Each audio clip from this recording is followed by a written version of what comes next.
baton has been passed for over a century here. We've been talking earlier about if it wasn't for the Willie Mays, the Jackie Robinson, the Reggie Jacksons, the three of us wouldn't have an opportunity to play. How emotional is it for you to come back to a play that you played with one of the greatest teams around? Alex, when people ask me a question like that, it's like coming back here is not easy.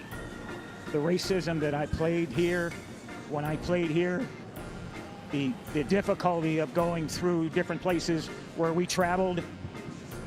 Fortunately, I had a manager and I had players on the team that helped me get through it. But I wouldn't wish it on anybody. People said to me today, I spoke, and they said, "You think you're a better person? You think you won when you played here in Concord?"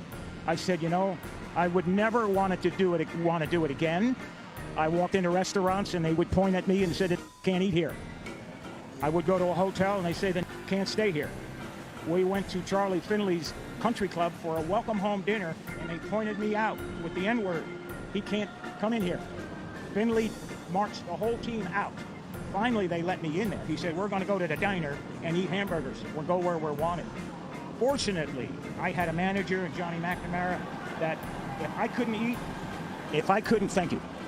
eat in the place, nobody would eat. We'd get food to travel. If I couldn't stay in a hotel, they'd drive to the next hotel and find a place where I could stay.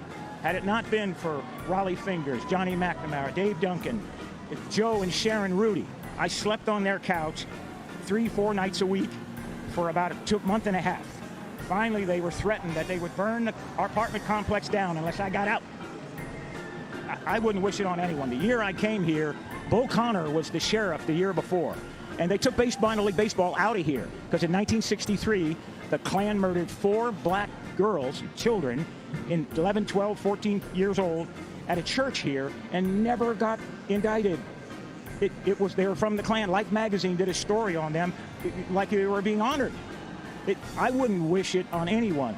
At the same time, had it not been for my white friends, had it not been for a white manager, and Rudy, Fingers, and Duncan, and Lee Myers, I would have never made it. I was too physically violent.